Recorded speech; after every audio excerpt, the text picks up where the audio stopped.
I even considered like changing the name Oni to like another name, because it just felt weird for me to like continue knowing the music's going to be so different without them. Everyone around me was kind of like, you know what, you should keep the name Oni for your band, because, you know, you, one, marketed yourself as Jake Oni, and two, like, you were a big part of that too, like a founding member of that. So yeah, man, it's hard. It you know, those guys are all good guys, and when it doesn't work out, it doesn't work out. Like, I've learned that I need a solo project of some kind for me to express myself, right? I never really listened to too much prog or death metal growing up. I could do that style really well, but I could do lots of styles really well. You know what I mean? And those are the other styles. The more Linkin Park side of things is more where my heart always has been as a musician. Hey, what's up, Vox and Hops heads? I'm Matt, the vocalist of Cryptopsy and the host of the Vox and Hops Metal Podcast, brought to you by Sound Talent Media and Evergreen Podcasts, where I sit down with fellow metal musicians, talk all about their lives and music while sharing killer craft beers. Hope you had a killer week. I most certainly did. This Vox and Hops episode is presented by Heavy Montreal. Heavy Montreal is Montreal's premier metal promoter. If you are ever in Montreal and you are looking for a great metal show to go to, well, trust me, Heavy Montreal will have you covered. They put on a bunch of killer shows all year long. They are simply the best. Goddamn stoked to have them behind the podcast. Now, before we jump into today's episode, I'd just like to ask you to follow the Vox and Hops Metal Podcast on the podcast platform of your choice. But more than that, I would love for you to tell a friend about the podcast. If there's someone in your life that just loves extreme music, that just loves craft beer, well, you should absolutely let them know that the Vox and Hops Metal Podcast exists. If you would encourage one of your craft beer loving metalhead friends to become a brand new Vox and Hops head, that would be something that I would truly appreciate. Now, today on the podcast, I'm very stoked to be with Jake Oni of ONI. Get ready, everyone. This is Vox and Hops episode number 435. I warn you, what you are about to hear is very disturbing indeed. Hey, what's up, everyone? Today I'm with Jake Oni of ONI. Very, very stoked to be back with you. We met quite some time ago. Not sure if you remember. I'm the vocalist of Cryptopsy. We played a show together in Toronto at Barrymore's when Cryptopsy was called in to replace the Black Dahlia murder. You were on the Cavalera Conspiracy tour when they were doing Roots in its entirety. Allegiant was on the tour. That's when I met Riley McShane for the first time, Vox and Hops alumni. Jake, how you doing? Dude, I'm great. That's awesome.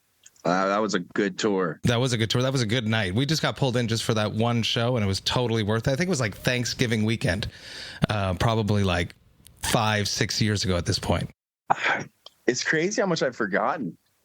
Like, I barely remember that. It was a good night. We had fun. We'll leave it at that. I remember that whole tour being sick. That was a great tour. Dahlia couldn't do it because someone got injured or something like that.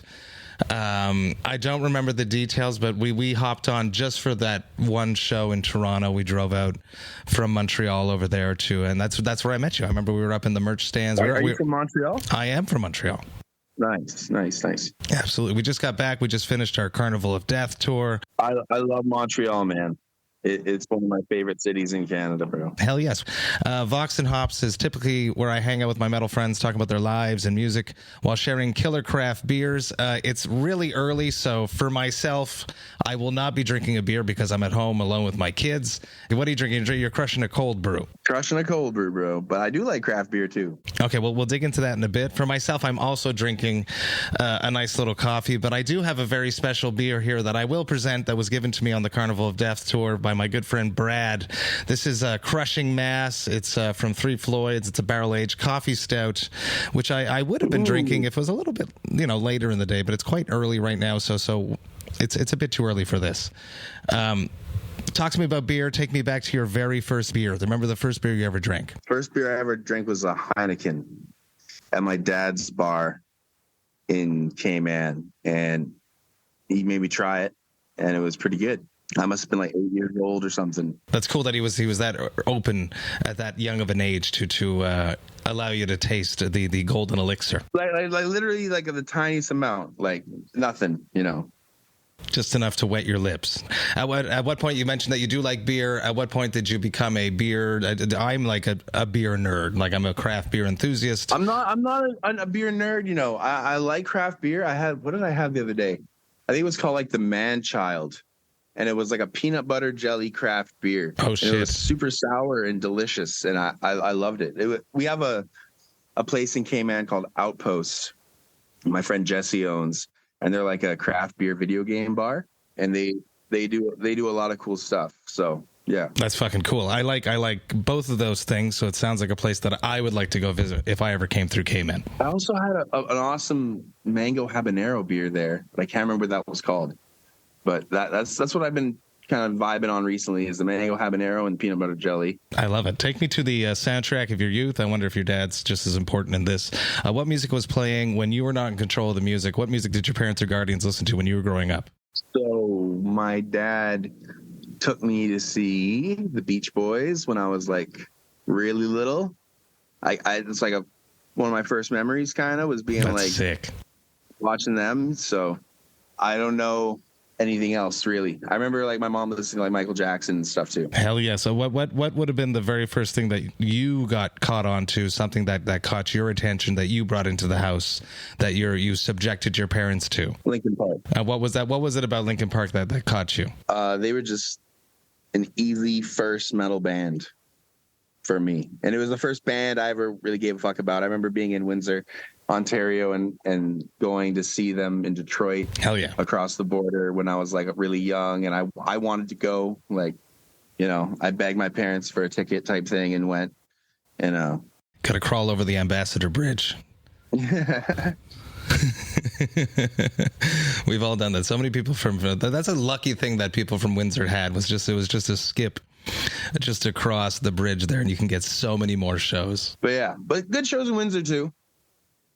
I remember seeing Theory of a Dead Man in Windsor. I'm lucky for Montreal. Montreal, all the gigs come here. It's just Montreal's such a plethora of culture and experience. Way more than Windsor is, definitely. Talk to me about Linkin Park. Let's go back to that. I was in a band before I was in Cryptopsy, before I was in 3 Mile Scream, which is the band I was in before Cryptopsy, and we covered One Step Closer to the Edge. It was I also had the Linkin Park bug. It was something that I was interested in. I think the clean vocals and the harshness. It was probably like one of the first bands that I experienced that had rapping in it that I appreciated. It was cool that the Chester was just such a prolific vocalist. So it definitely caught my attention as well. Yeah, I mean, Chester's the GOAT, right? He's the best. So I think anyone that wants to get into this, if they want a good influence or a good like sort of benchmark, like this is what a good vocalist is, that's Chester for sure. He's the best.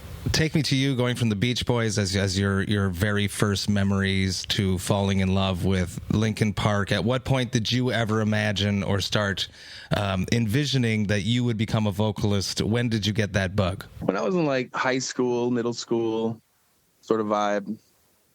Yeah, I remember just like daydreaming all the time about it.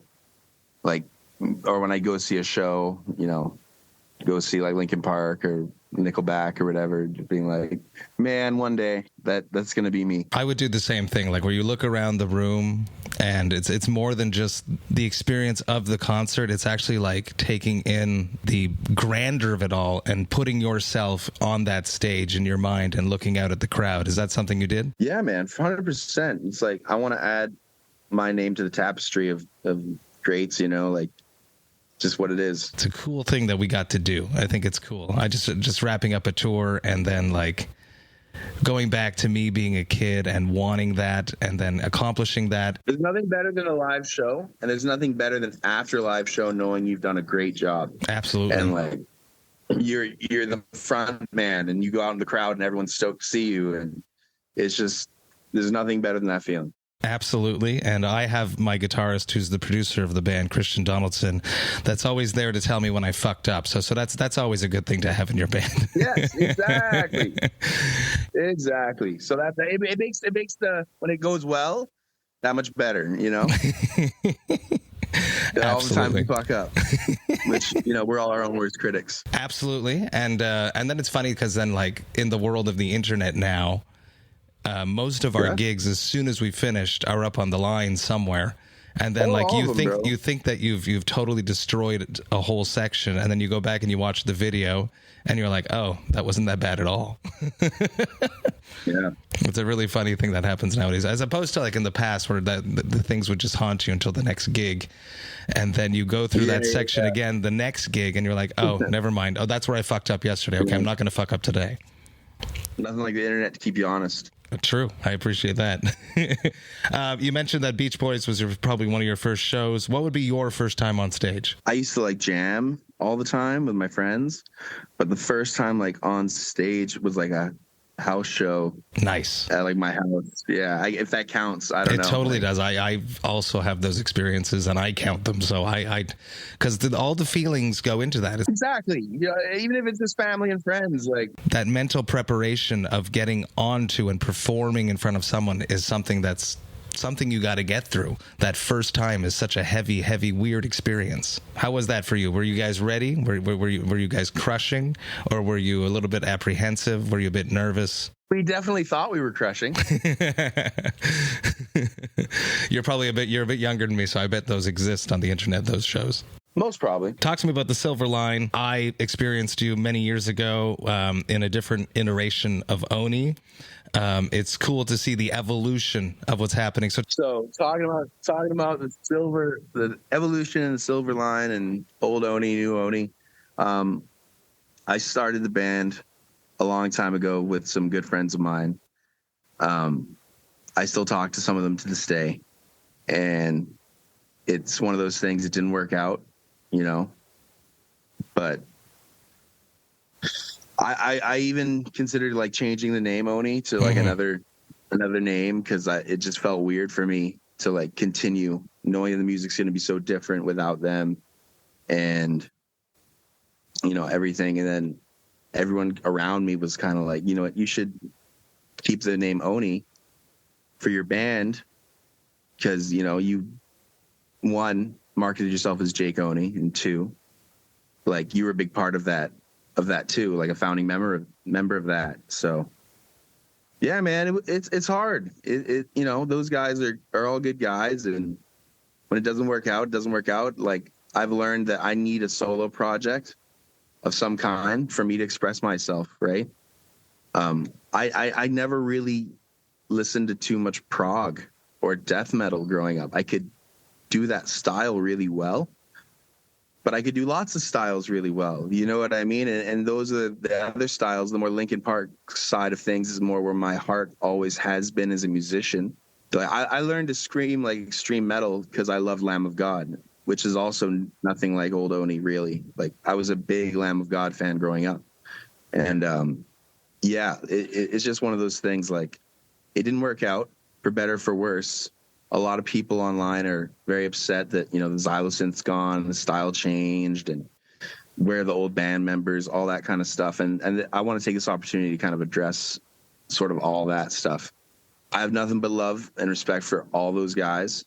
I wish them well, and I hope they do well in whatever endeavors they go for. I know Chase is in Warbringer. He's killing it. I spoke to him the other day, just, texting, whatever. And he seemed to be in good spirits. It's a lot of stuff goes into being in a band, and a lot of people don't understand that. No, a lot of people don't understand. It's like, I would be in a band again, I would be in a band again with the right people and the right style. I would do it for 100%. Like, if Jared Dines and Josh Gilbert and Joe McQueen were all like, let's start a band, I'd be like fucking down. Those are the guys I write with now. And I've been loving it, like. I think it's really, really interesting. And you definitely hit something right there.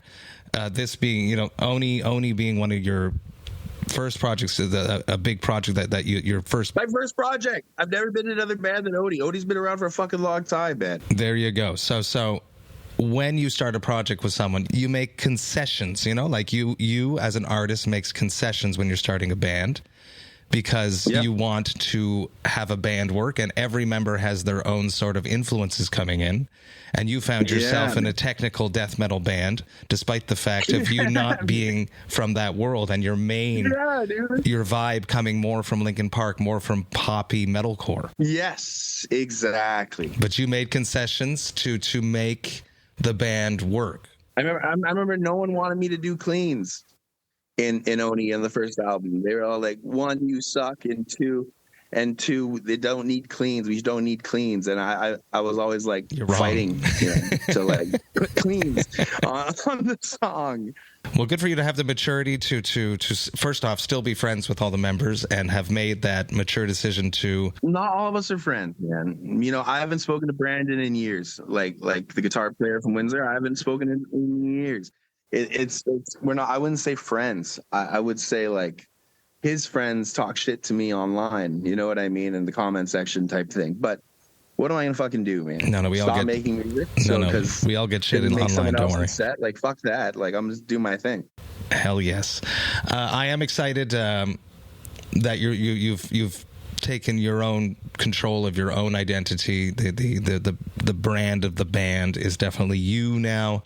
You mentioned working with Jared Dines, working with Josh Gilbert and Joe McQueen, writing stuff. Talk to me about working with producers that are writing stuff crafted to you versus collaborating with people that had their own identities and their own, let's say, agendas when composing music. Yeah, it's totally different. It's totally different. I could be like, I don't like this, and we won't use it. Or I'd be like, sweet, I love this, and we use it. Like something as simple as that, like just having control over like the music itself.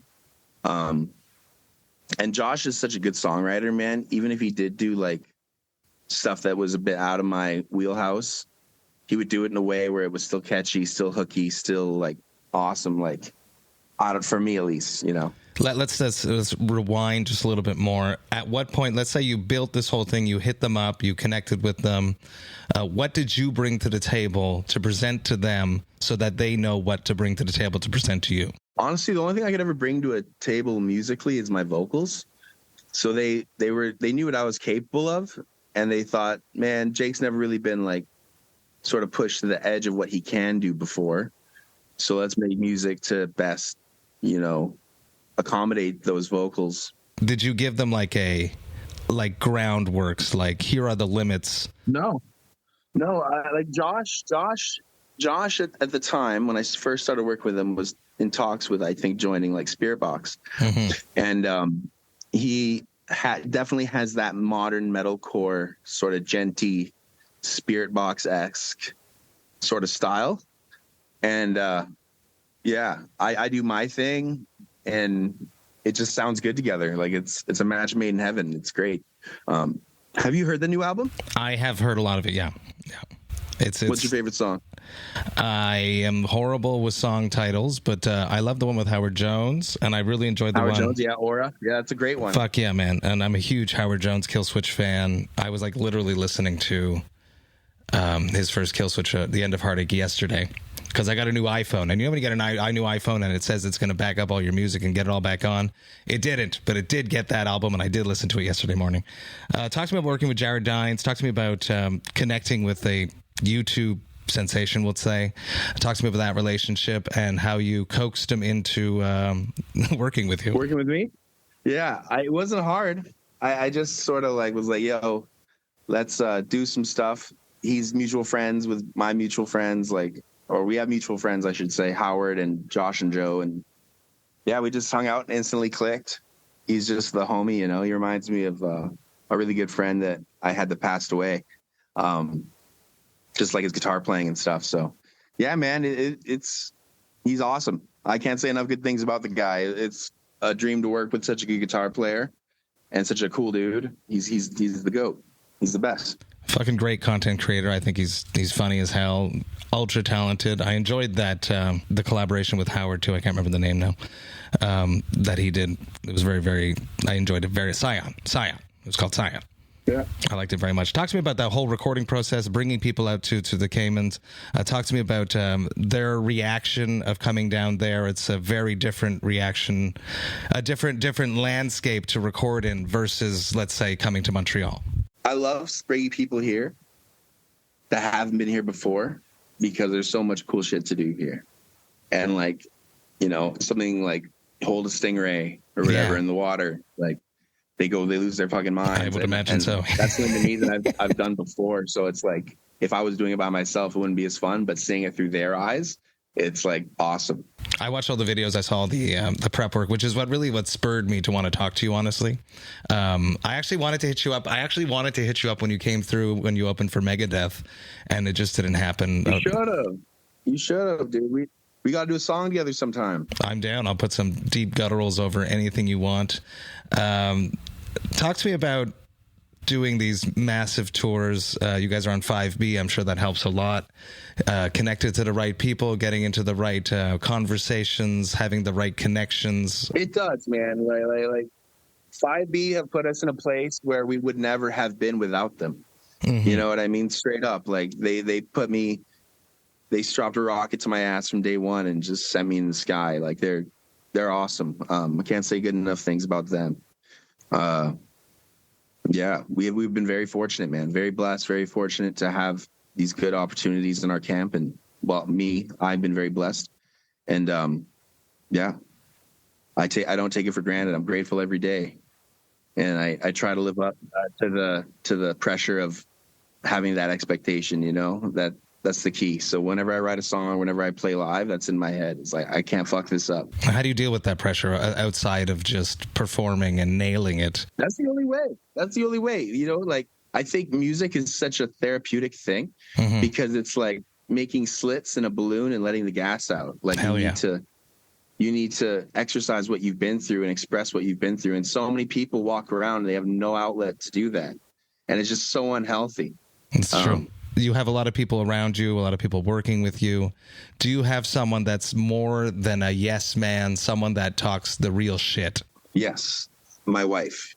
My wife is not a yes man. She's very, like, you know, she fights for me. She believes in me. But if I fuck up, she will tell me I fucked up. Because I think about that Chris Barnes 6 Feet Under record that they dropped not too long ago, and I was like, who is in this room with him just saying yes to him? Where is the person that's saying this is not good? And I feel like every artist needs that in the room. Someone that can be step outside of, like, the bubble of what the creation process is. It's okay to hold L's if you learn from them. Yeah. If it's a loss and not a lesson, then, you know what I mean? So, like, this Megadeth tour, for example, I probably won't be touring anytime soon because I didn't recoup really that much from the tour. It was great in terms of, like, getting the name out there. A lot of people coming up to me saying, I bought your CD, or, you know what I mean? You get exposure. But in terms of, like, is it worth doing? Not all the time, unless you're Megadeth. You know what I mean? Like, or Bullet, you know? For me, it was like, I'm going to hit the lab, go back in the studio, record the best shit I've ever recorded. So when there is a time for an Oni headliner, the demand will be there because the music's so good. You know what I mean? So, and just go from there. So that's my strategy right now. It's a great jumping point. If you could build a tour that would put Oni, this era of Oni, into the perfect room, what bands would you have? Especially if, as a headliner, what bands would you bring out? My friends' bands. Obviously. So, like, Scion, nice, like Howard and Jared, and probably, like, Spirit Box with Josh, and then we could do Aura and Silence in a Room of Lives every night, and it'd be fucking sick. That's the dream right there. I like that. I'd be opening for them, obviously, but you know what I mean. That's like, okay. That would still be the dream tour, you know. That would work. Come on, let's do it. I like it very, very much. You mentioned Cryptopsy on the lineup too, bro. I'm in. We just dropped a new record. We're weighing some options, but I'll put this one on the table too. Fuck yeah. If it ever comes up, I'll let you know. I love it. You've worked with so many people. It's, as I was putting this together, I was like, I knew it, but, like, putting it all together and writing it all on one paper, it's limitless who you've worked with. You've worked with Iggy Pop, for fuck's sake. You've worked with Randy. You got Jared, Howard. You got Jared. You got Suiko. You got so many fucking people. If you could collaborate with any other musicians, who would that be? Man, that's a tough one. I want to work with a Jamaican artist. Nice. Like a dancehall artist, and make, like, a Linkin Park thing. Hell, like, yes. Dancehall sort of rap sort of thing. Like, that'd be cool. I would love to work with, let's see, Corey Taylor. That's always been a dream of mine. I don't know. Whoever, man. Like, I'm down, bro. Like, that's the thing. I'm working with this dude right now who's like, you know, not super well known or whatever. I did a feature for him yesterday.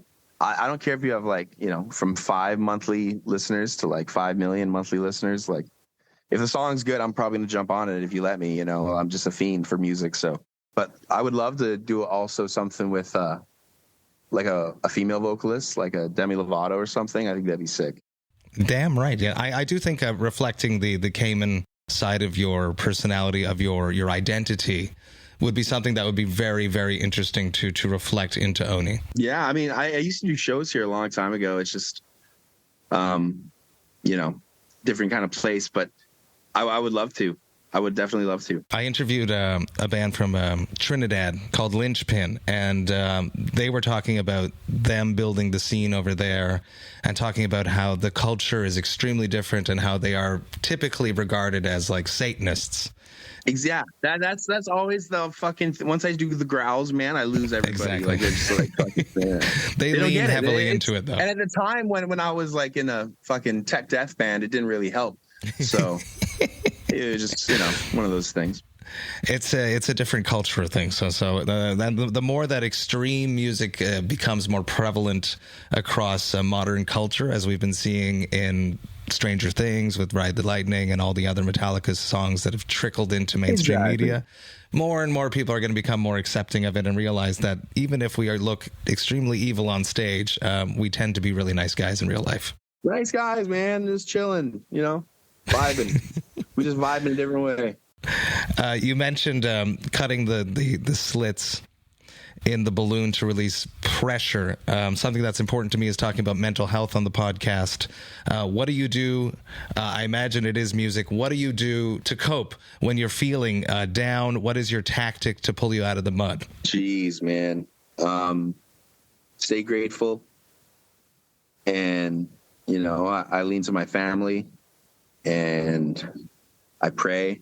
And, you know, like I always tell myself, just do 1% better tomorrow. Yeah. You know, like whatever it is, just not a big, like, you know, significant, just 1%, man. That's it. I like that. And, if you do that in 100 days, you're 100% better. It's true. You know? I like that very much. I never thought about it that way. That's something I'm gonna take that. I like that. Yeah. I like that very much. I work in early childhood education, and there's this woman named Bev Boss, and she is a prolific early childhood educator, mentor throughout the 90s and early 2000s, probably before that too. And she had mentioned that if ever you come home from work and you feel like you reacted wrong at work, so this could be like for early childhood education, but it could be for anything. Just take that thought and think about it, and then just tomorrow, just don't do it again. And then that's it. Yeah. It falls really into the 1% better thing. I think that's really interesting. We carry too much on our shoulders, man. It's crazy. Like the guilt. Yeah. Just vibe and, you know, do your thing. The guilt. I feel like in Cryptopsy, I always had like a lot of weight from when I joined the band and the negative response that I received originally. And then around 2013, I just started just positive vibes. You know, let's just focus on the positive. Positive vibes, bro. Opinions are like assholes, man. Everybody has one, bro. Absolutely. It's a mindset. Everybody has a fucking opinion, bro. Yes, they do. It doesn't mean they're right. That's the problem with the music industry, you know, is you have all these like labels and people that don't telling people that do what to do. Exactly. You know what I mean? Yeah. That's the problem with the music industry right there. Like all these people with an opinion. That's true. None of them do the thing. That's the thing. Like people will be like, oh man, I saw a shitty clip of you singing online. Like, fuck you. Haha. And I'll be like, all right, well, Howard Jones thinks I'm badass. So it's like, you know, your opinion is like not that much to me. You mentioned less L's than wins, or you mentioned something like that. I interviewed Andrew Thorpe King. He wrote a book called Failure Rules, where he lists out like the biggest failures of his life that ended up causing very positive effects throughout the course of his life. So what would be the biggest failure that happened in your life that you've learned the most from? I would say slipping up with my sobriety. Oh. I think that would be the biggest, you know, failure of my life. And what I learned from it is that, like I said earlier, just don't do it again, you know, and Because that's a slippery slope. A lot of people do that too, and it could be with sobriety, it could be with working out, it could be with anything, eating. You know, like if you slip up, people tend to be like, "Well, I fucked up yesterday, so I may as well lean into my fuck up," and that's not the proper approach. You should not the proper approach, man. Not the proper approach at all. Like, I think if you look at it like it has a hold of you and you're surrendering, it's easier than being like quitting or stopping, or I don't know. I'm not perfect, man. You know, like I fuck up all the time. So it's hard for me to pick one significant failure that's like worse than all the others.